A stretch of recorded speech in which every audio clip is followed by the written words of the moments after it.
Quero meditar com os irmãos no capítulo 12 de Gênesis.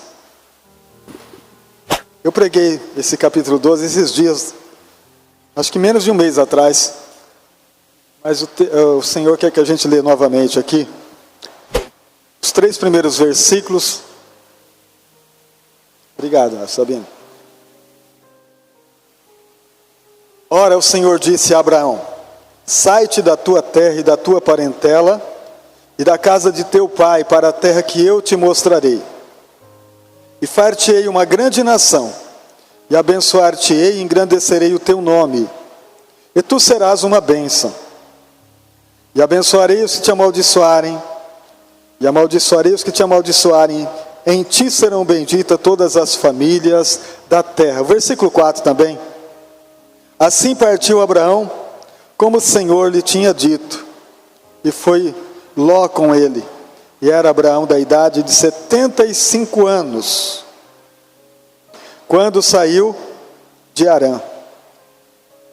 E tomou Abraão a Saraí, sua mulher, e a Ló, filho de seu irmão, e todos os bens que havia adquirido, e as almas que lhe acrescentaram em Harã, e saíram para irem à terra de Canaã.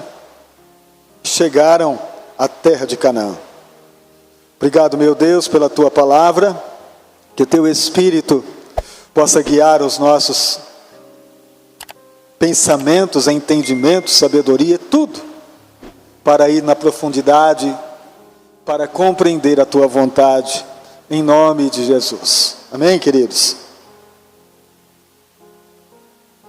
Amados, eu quero falar sobre, não vou dizer um tema, mas eu acredito que esse texto vai nos revelar isso, que é ventre estéril.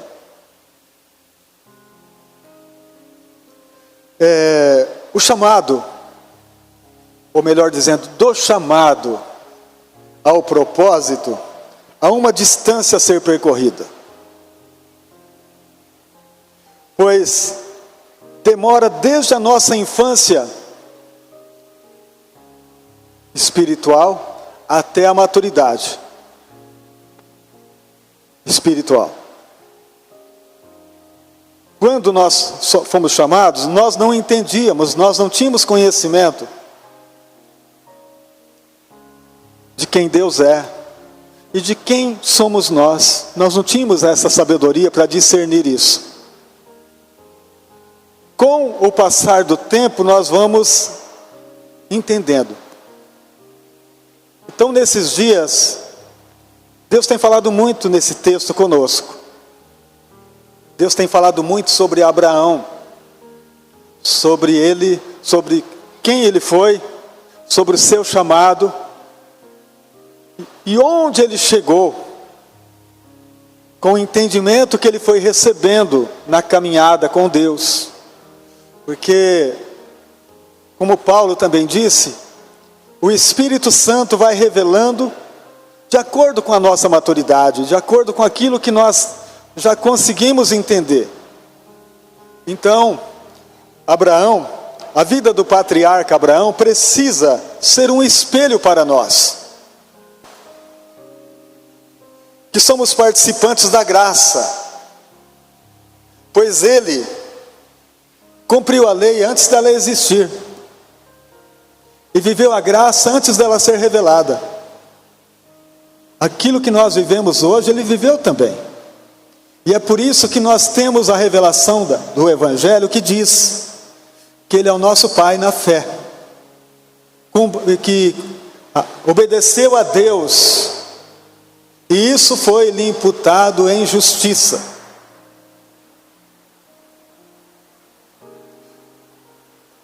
Abraão entendeu o mover. Só que da mesma forma que Abraão foi chamado, nós também fomos. Abraão e Sara possuíam um ventre estéril, e eles não poderiam gerar filhos da promessa com a esterilidade deles. Então eles dependiam totalmente de Deus para este milagre acontecer. E nós, pela graça de Deus, também. Nós, como filhos de Adão, nós gerávamos filhos semelhante a Adão. Mas, pela graça do Senhor, nós recebemos a mesma incumbência para gerar filhos para Deus. Porque essa era o propósito de Deus desde o início. Ao chamar Adão, ele disse: crescei e multiplicai e enchei a terra de filhos. Eram os filhos que estavam lá no jardim. Filhos espirituais, filhos da promessa, filhos de Deus. E como o pecado entrou no mundo, a queda, né? Adão começou a gerar filhos segundo a sua semelhança. Capítulo 4 de Gênesis já fala sobre isso. E Adão gerou um filho segundo a sua semelhança. Mas Deus queria filhos segundo a semelhança dele. E esta era a grande questão a ser percorrida, a ser entendida. Então, quando Deus chama Abraão, eles não têm filhos. E começa então toda a trajetória. Nós vamos entender também que Abraão não deu trabalho no seu chamado, ele ouviu a voz de Deus e atendeu. Mas para o cumprimento do propósito, nós percebemos que Abraão deu trabalho sim. E nós também fazemos a mesma coisa.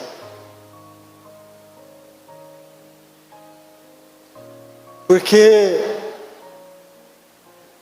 ele não conseguia esperar ao olhar para si mesmo. Em comparar, olhar para si, olhar para Deus, ele dizia: não há condições.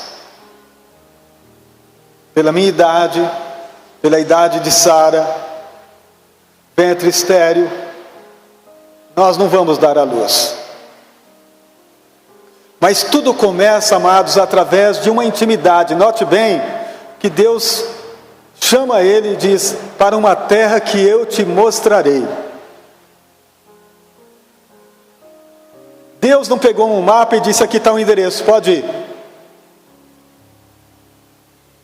O mostrarei quer dizer, eu vou junto. Eu vou estar junto contigo nessa caminhada.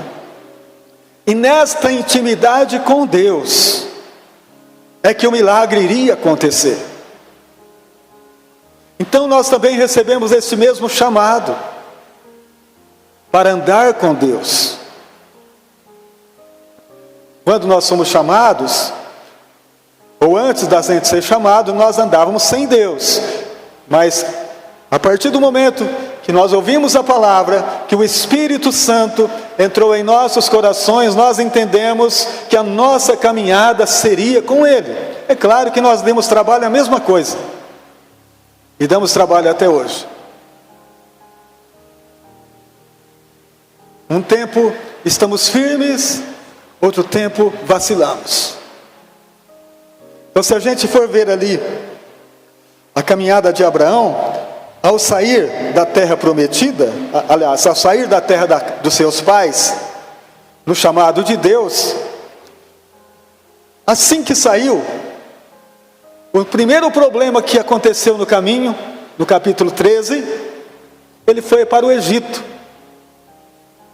sem perguntar para Deus. Vocês entenderam? É assim que a caminhada da fé acontece.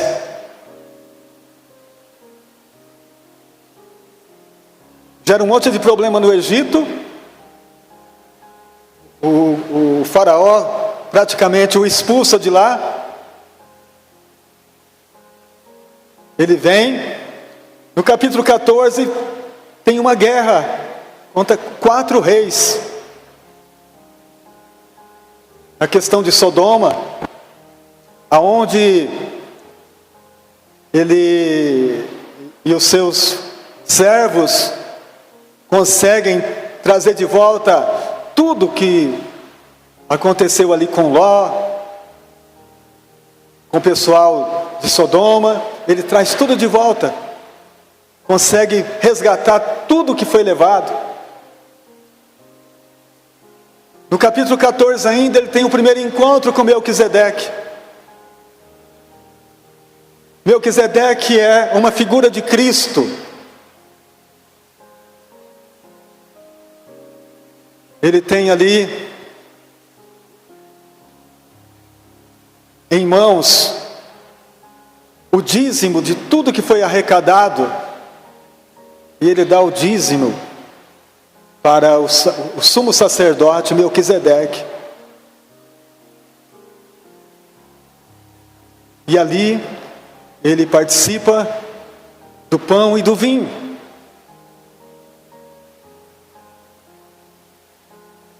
A vida de Abraão ali começa a ter um novo sentido, um crescimento, a maturidade na fé, depois desse momento. Mas no capítulo 15 ele está angustiado, desesperado, triste em sua tenda, porque o filho não chegou, porque ainda não tinha acontecido o que ele esperava, a promessa de Deus. Ele estava angustiado, e o próprio Deus vem animá-lo. É onde Deus chama ele para fora, contar as estrelas, e ele se anima. Assim será a tua descendência, pai de uma multidão, pai de uma grande nação, pai de multidões. É a promessa de Deus para ele. Mas como um ventre estéril? É a questão da fé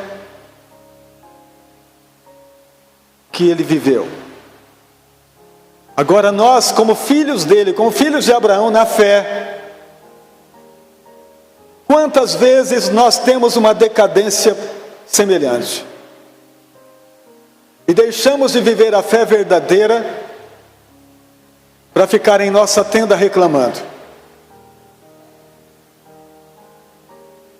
Assim é a semelhança entre nós e ele. Por quê? O entendimento vem, mas nós devemos estar com Cristo, nós devemos estar seguindo esta caminhada, porque Deus nunca deixou Abraão, sempre esteve presente na vida de Abraão. E os altares e as alianças que foram feitas,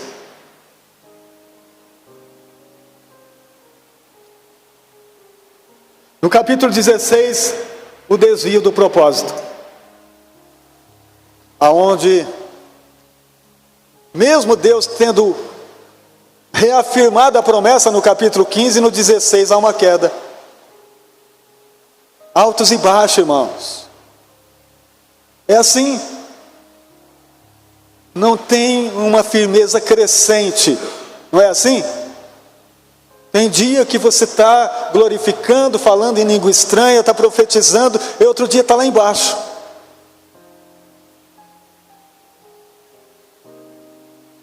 Porque, humanamente falando, nós somos frágeis.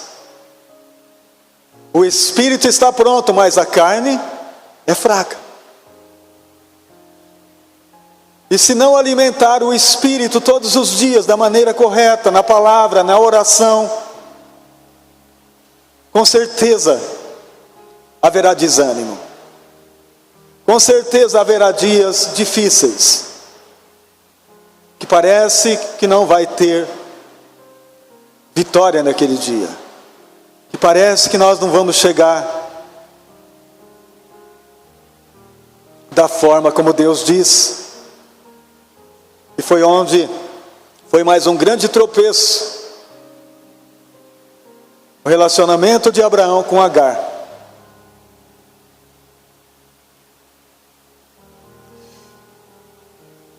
somente a partir do capítulo 17 é que a promessa vai acontecer.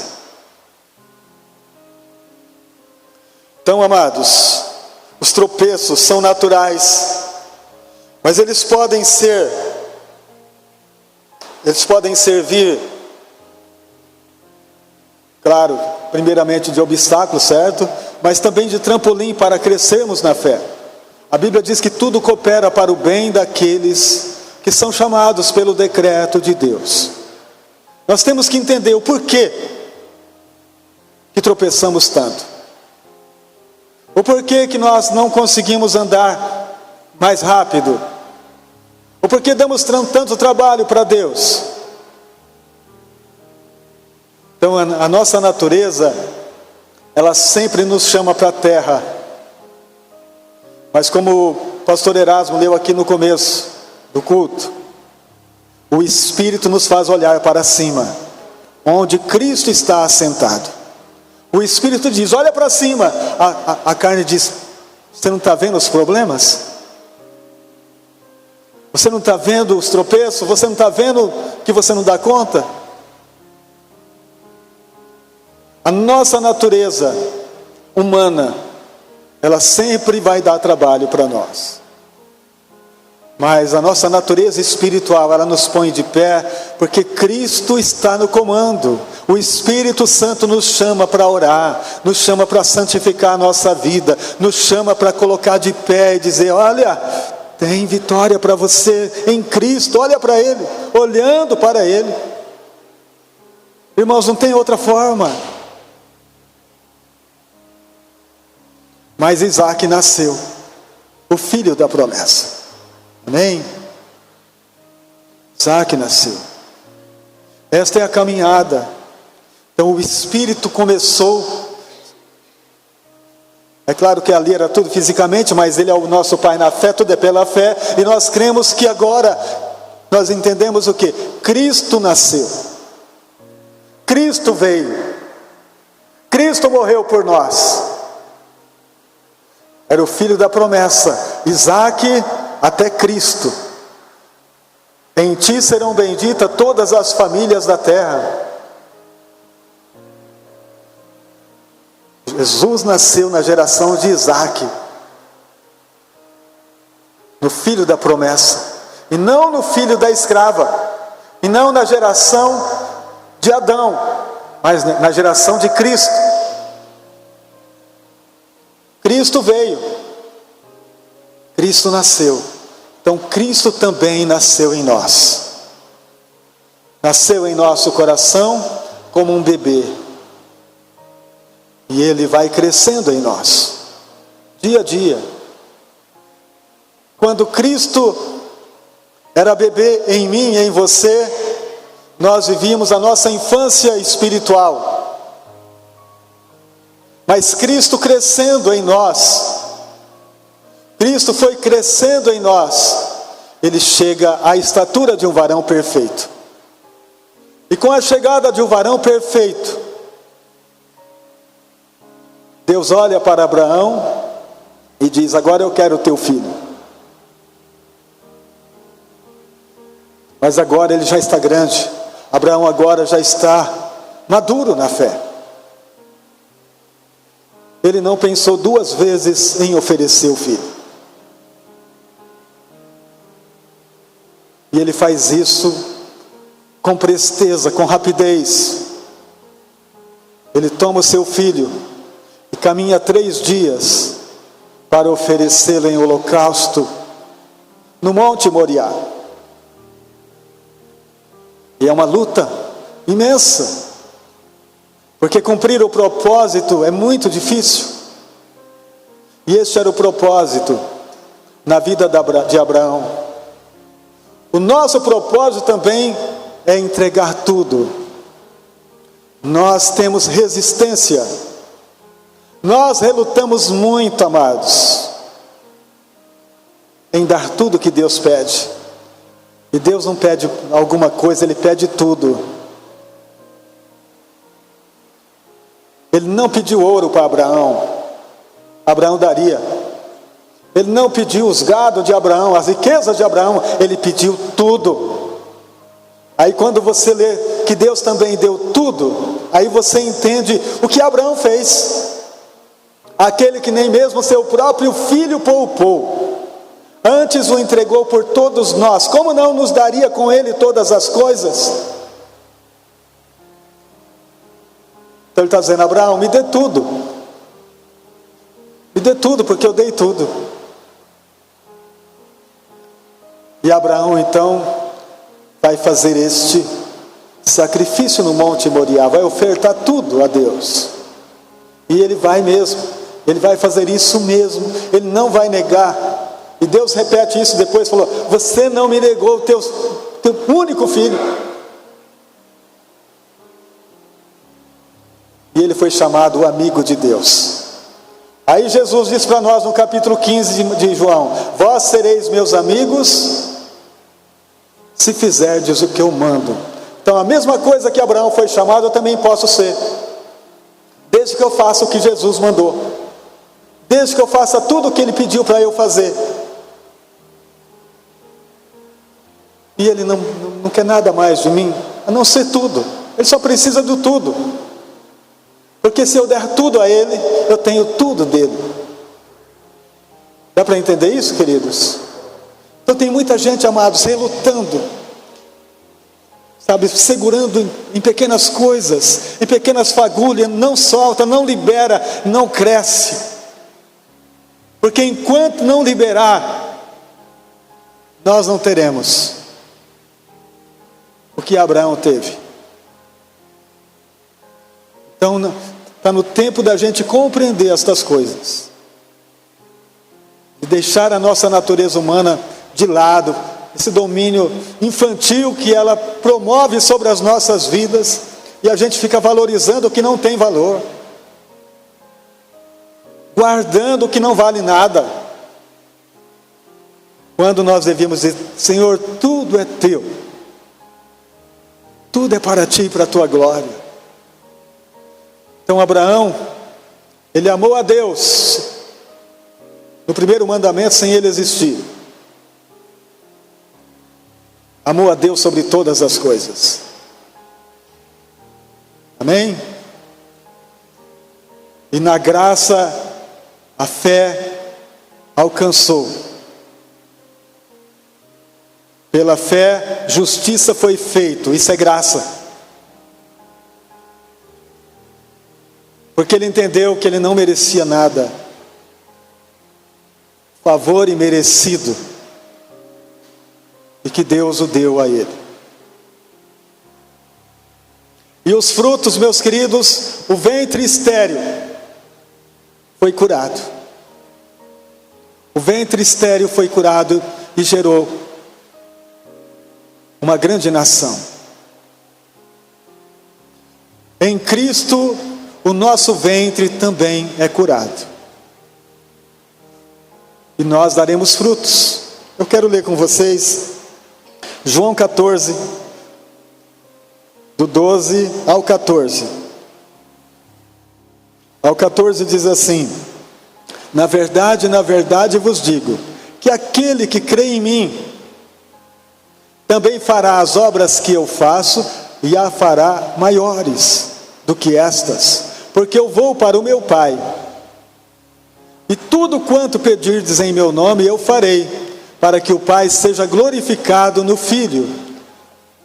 E se pedirdes alguma coisa em meu nome, eu farei.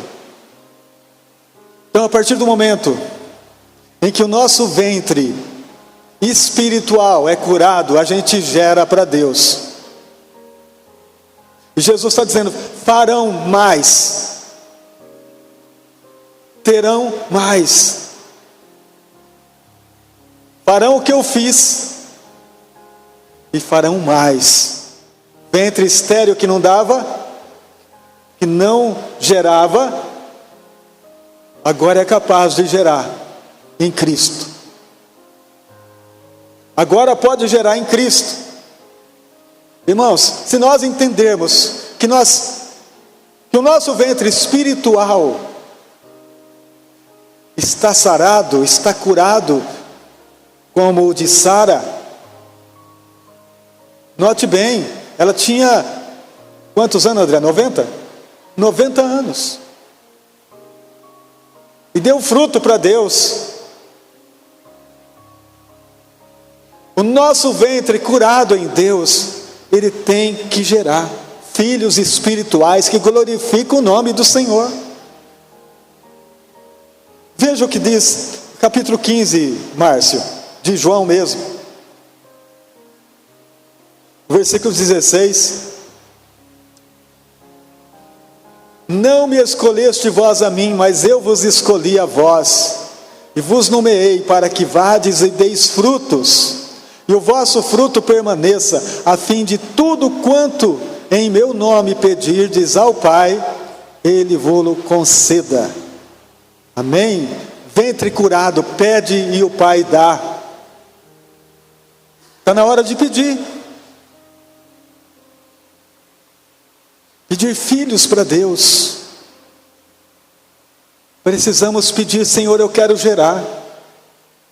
Eu quero gerar filhos que glorificam o Teu nome.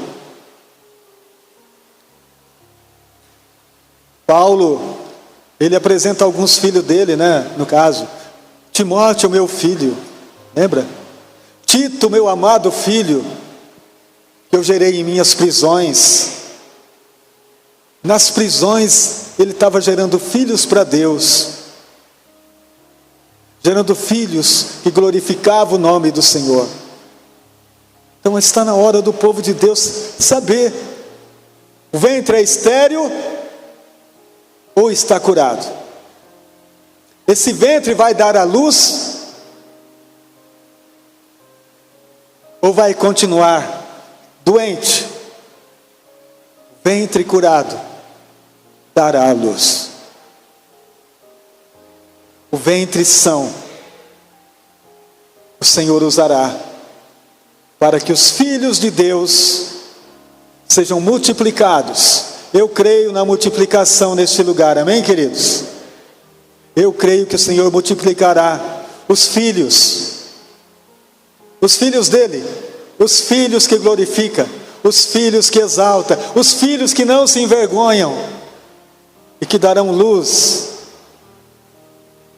a muitos filhos. Então este é o projeto de Deus para Abraão e para nós. Deus curou Sara. Deus nos curou para gerar para ele. Amém? A intimidade que Abraão teve com Deus levou a um entendimento pleno da graça, de viver pela fé que uma vez foi dada aos santos. Então a mesma fé de Abraão nós também recebemos para produzir, para gerar.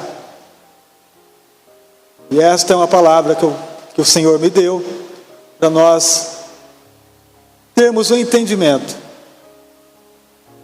que é tempo de dar frutos. É tempo de dar frutos que glorificam ao Senhor. E esses frutos permaneçam, como está nesse versículo aí.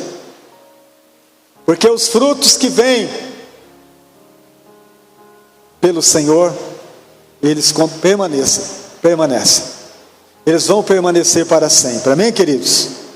Então vamos orar, pedir ao Senhor Jesus que nos dê um ventre são. Que o nosso ventre espiritual gere muitos frutos a partir de agora, a partir deste momento. Se o ventre desta igreja está com problema, ele será curado. Você crê? Vamos colocar de pé. Em nome de Jesus. Se o ventre do nosso povo precisa ser curado, ele será curado. Senhor Deus e maravilhoso Pai, Teu nome é santo, Teu nome é maravilhoso. E nesta palavra, o Senhor nos alimenta, o Senhor nos sustenta, o Senhor faz com que a nossa vida seja uma vida de intimidade com o Espírito Santo, de intimidade com a palavra. A palavra tem estado, Senhor, diante de nós em todos os momentos, e que esta palavra viva e eficaz possa trazer cura para o nosso ventre espiritual, Senhor, que nós começamos a gerar para Deus. Senhor, que os frutos permaneçam, que aquilo que nós estamos, Senhor, buscando, seja do interesse dos céus e não da terra. Ó Espírito Santo, que o nosso interesse seja em glorificar o nome de Jesus, e que andar com Cristo na intimidade da palavra e do Espírito gerará filhos em abundância, Pai de multidões, Pai de uma grande geração. Cada um de nós podemos ser, meu Pai, cada um de nós podemos viver esta graça maravilhosa de gerar para Jesus, de gerar para o nosso Deus. Oh, aleluia! Glorificado e exaltado seja para sempre o Senhor.